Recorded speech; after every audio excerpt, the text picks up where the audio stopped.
Then there's what can AI do? How can I use this to accomplish youth ministry? How can I use this in my international ministry?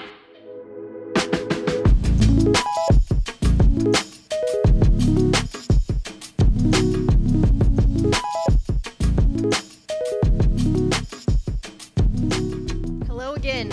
Excited to be with you all. This is Chase. I'm Brianne. Say hi, Chase. Howdy, team. Thank you for staying here for this one.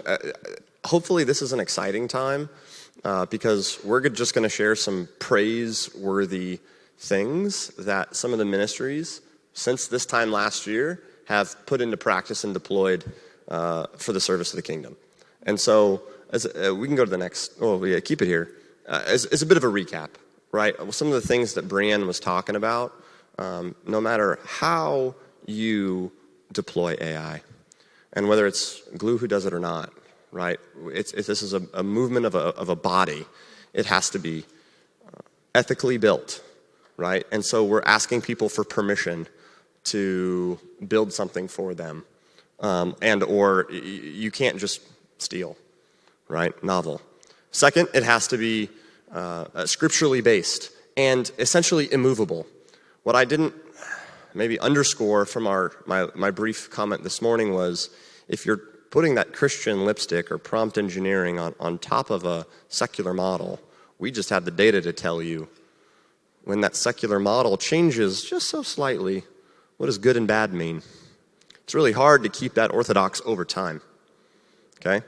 And then the third is it has to be designed for human flourishing, right? So how is it built? What's it for? That sort of thing. So that's the recap from this morning. Whether it's us or others, we just encourage that, right? Now, we get to get into the fun part. We just have 4 or 5 praise reports on how folks are doing this. And our hope is that we cross 3 learning curves really quickly. First, and I think John Dyer did a great job of this, is AI good? Is it bad? What is Christian AI? What is secular AI, right? Then there's what can AI do, right? I think Kenny Jang does a tremendous job of that. You guys have seen a lot of his material. And then there's, oh boy, how can I use this to accomplish youth ministry? How can I use this in my international ministry? How can we get more engagement with our donors? That type of thing. And so these stories will hopefully cross all 3 buckets. Anything else before we get started? Yeah, just as we reiterate, right, we want to share stories of impact and life change. So AI is a technology conversation, but it is connected to people. And so we've talked about this morning, that's connected to the Great Commission. And so some of the things that we've chosen to highlight, we'll jump into the first one here. I think we have a clicker. Sweet. So this is Hope with God, a ministry of Luis Palau. Hope with God began their assistant this time, about last year-ish. And what was really cool is we have found that more people engage with assistants like a human than they do with a search bar. So Hope with God launched their assistant on their website. This is their AI assistant trained on their content, okay? So this sits on their website, and within about 30 days, they had about 30,000 gospel conversations. Now, evangelism unlocked, gospel explosions.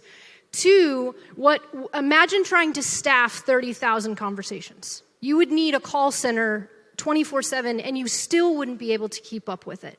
And so what this did, you'll see here, like the first day was about 100, 500 conversations, piking up to about 5,400 conversations in one day.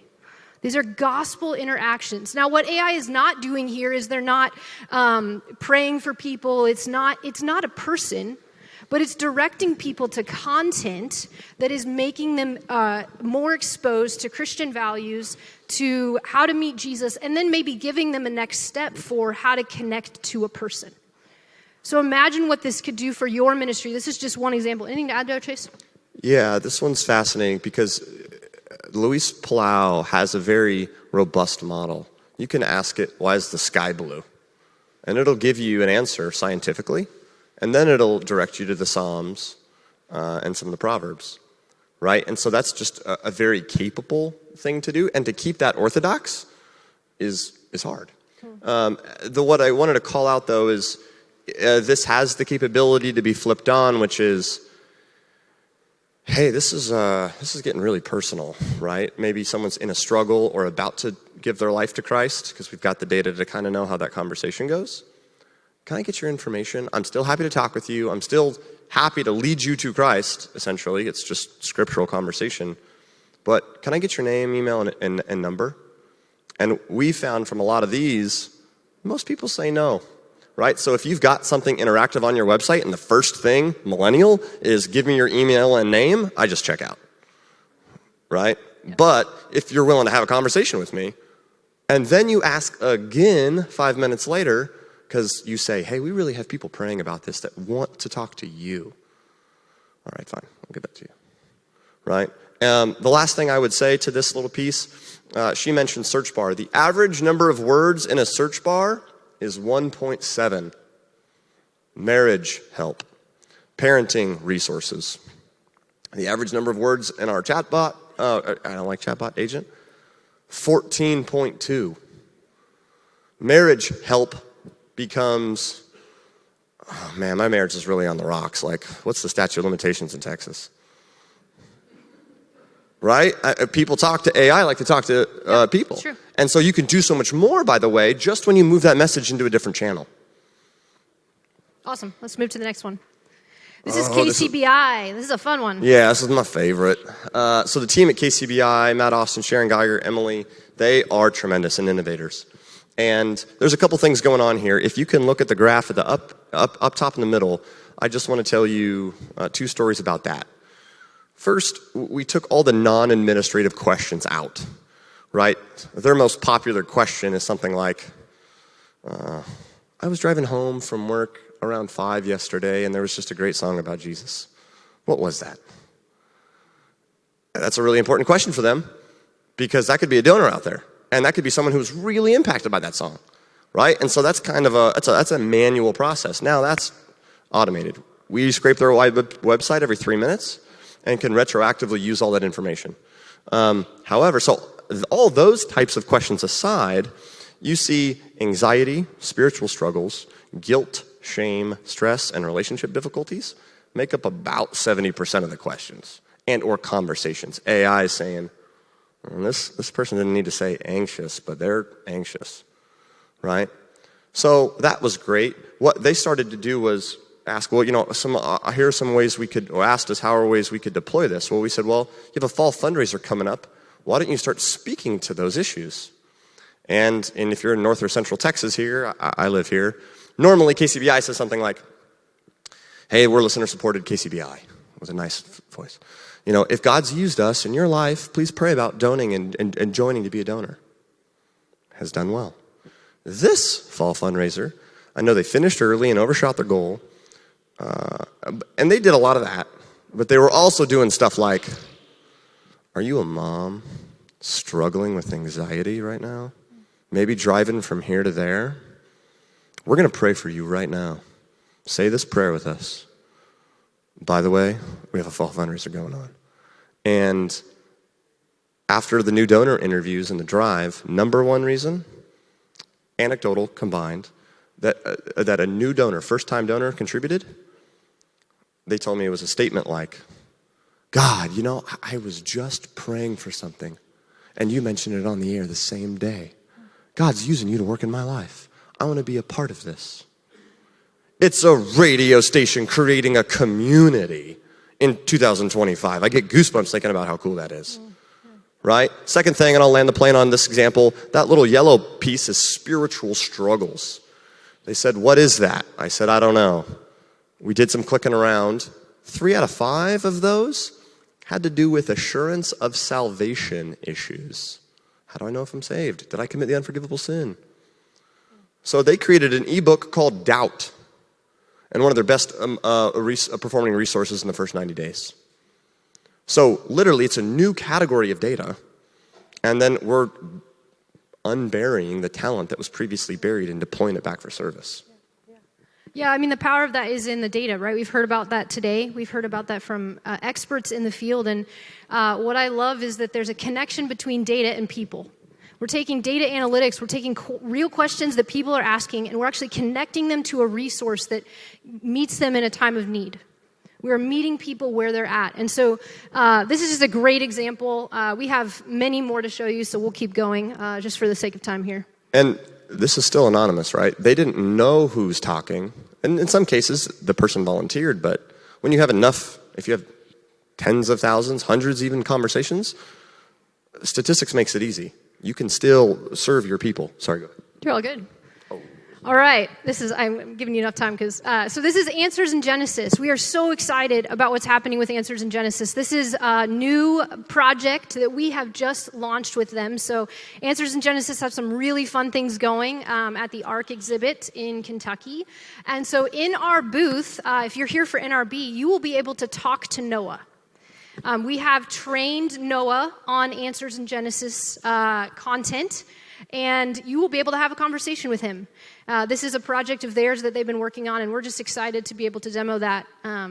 Chase has some fun feedback there as well. Yeah, hey, so this is super cool, but I had, the atheists, biology professors and instructors who sometimes made a point to just make me look like I didn't know what I was talking about, right?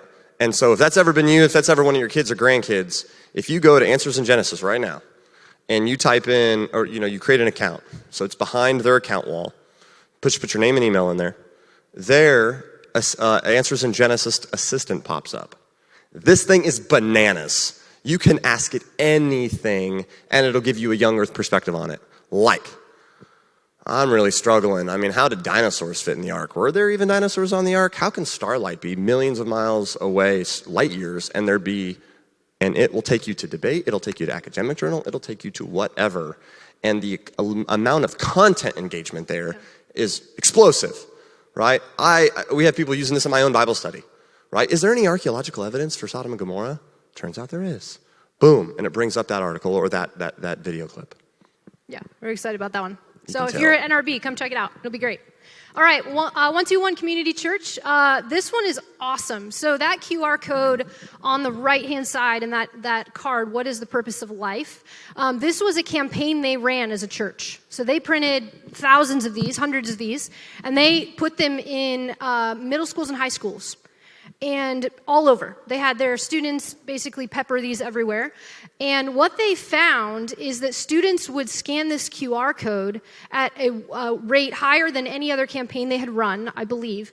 And then they'd have questions. These students would have questions that they would ask AI that they would never ask an adult, ever. And these questions would come like 1 a.m, 2 a.m, and they were able to take this data then and then connect with these kids and say, hey, what do you need help with? How are we going to meet your needs? And so there's some great content coming out here that they're producing. There's some great analytics behind this, but the use cases here are limitless. If you have connection points and you want to actually make this really practical, this is a great one. And we actually have one for you to try. The last thing on this one is, let's say you're looking at the dashboard, and then you see a conversation that was sent in at 10:30 p.m. And it came from this card. And this maybe they talked in 2 messages a day ago. And the next message is, how do you know if you have an eating disorder? I mean, I don't want to say it, even though it says it in the King James, but that's a real donkey question. You know what I mean? That kid probably has that question. And they're probably asking ChatGPT. And that's probably given them a secular humanist push you to people who don't maybe care for your human flourishing the way we do. And now they're asking the church that question. I get goosebumps. I'm all goosebumps. It's amazing. It's amazing. All right, so if you have your phones, you can scan this. This is our take at what is my purpose in life. So this is our assistant trained on one-to-one's content with their permission. And so you'll see an answer pop up on your phone. And what I love is that it's been trained on their YouTube library. So it should pop up with a YouTube video right in the exact moment when they're talking about purpose. So you don't even have to sit there and watch the video go through. It's going to go right to the spot. Yeah, 2 things here. They gave us a dozen videos to play around with. So if it doesn't have a ton, we limited it. Number 2, you're going to be, if it asks for your information, please don't give it.